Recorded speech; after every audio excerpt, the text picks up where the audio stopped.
Alrighty, hello YouTube, ZShadow64 back again with another Clash for Dawn tutorial video. And in this video we're going to be discussing Brave Trials. So many of you may have already noticed that you upgrade your ring and your necklace a little bit differently than your other gear, in that your ring and necklace do require you to use unsealers. And yes, unsealers are what is stolen from you if you die to another player out in the PvP areas like Death Desert and Burning Moor. So for that reason, you definitely want to do Brave Trials as one of your first events before going out there and losing all your unsealers to other players. This way, you actually have a chance at upgrading your ring and necklace before everybody steals them from you. Now, in order to go about upgrading your ring and necklace, all you got to do is this tap on your necklace, for instance, and hit unseal, and this opens up the menu where you can use your unsealers to upgrade your ring and necklace. And as you guys will notice, your ring actually requires different unsealers than your necklace does. So for the ring, you got to do the physical trials, and for your necklace, you have to do the magical trials. And to do trials, all you got to do is go over and talk to the Brave Trial officer over here. And for this specific day, which is what is today? Wednesday. We have the Blade Collosseum open. Now, these change every single day. So Monday you'll have the Blade Collosseum. Tuesday I would have had the Magical Arena open.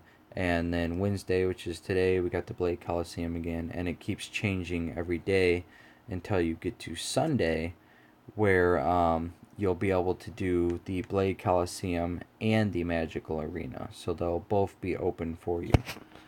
So let's go ahead and oh, one other thing. The Blade Collosseum requires you to use physical damage mercenaries, and the magical one requires, obviously, magical damage mercenaries.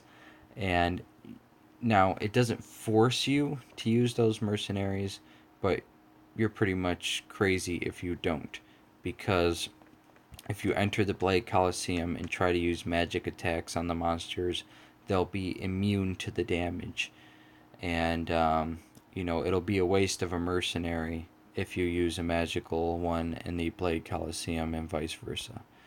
So if we hit the Blade Collosseum here at the bottom, you'll notice the adjust option, and we can go ahead and pick what mercenaries we want to use. So like I said, for the Blade Collosseum, you're going to want all physical. So we'll get Nina and Rolling up in here.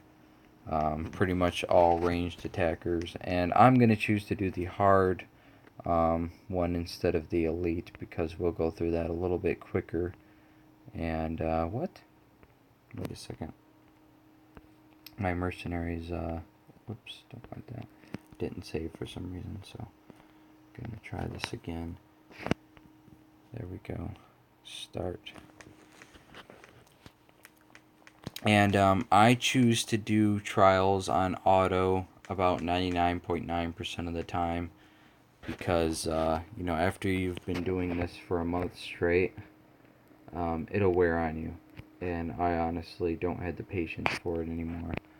But in order to get the unsealers, you have to kill the treasure goblins, which are these little green creatures running around with backpacks. So every time you kill one, you got a chance at getting an unsealer. So and these guys, if you're wondering why I can do damage to them, it's because in both physical and magical arena, these guys can be damaged no matter what damage type you choose to use on them. So just keep that in mind. But if you guys notice, if I try and attack any other monster, it just says immune. So for these wolf creatures here, I can't do any damage to them at all. So I'm going to go ahead and leave this on auto now, and I'll let the event finish. Now the magical arena is a little bit different looking. The Magic Arena is pretty much just one giant square box, whereas this one has a bunch of different areas. Well, 4 different areas aside from the middle ground, which is what the magical arena has. So this one does take a little bit longer to complete, but it's really not all that difficult.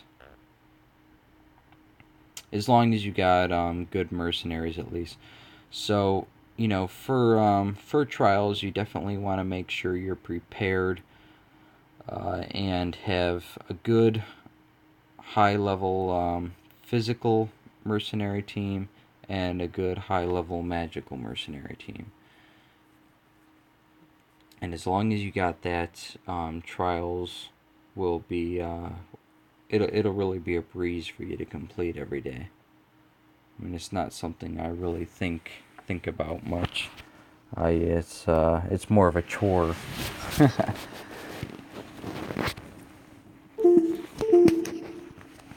But it's definitely something you don't want to skip out on. I mean, upgrading your necklace and your ring does certainly improve your score quite a bit, especially once you hit the 50 upgrade point. You get a little extra bonus for evolving your ring and your necklace. So there we go. We finished up the trials here, and as you guys can see, I now got the Splendor, the Dragon Breath, and the I can't even read that because the notification is blocking it. But now we can go ahead and unseal some of our equipment. Oh wait, it looks like I didn't get quite enough here. But oh well, we tried. So yeah, I needed 2 more purple ones, and I would have been able to upgrade it. So yeah, that sucks, but whatever. Tomorrow I will be able to unseal it, as long as I don't get all my unsealers stolen from me the next time I try to do build Lux. Build Lux is really what causes you to lose on sealers 99.9% of the time, because that event does give good EXP, and you certainly don't want to avoid doing it, but there's usually always a strong player kind of out there on a kill massacre whenever I decide to do build Luxus. But I hope this video was helpful though, and thanks for watching, and I'll see you guys in my next video.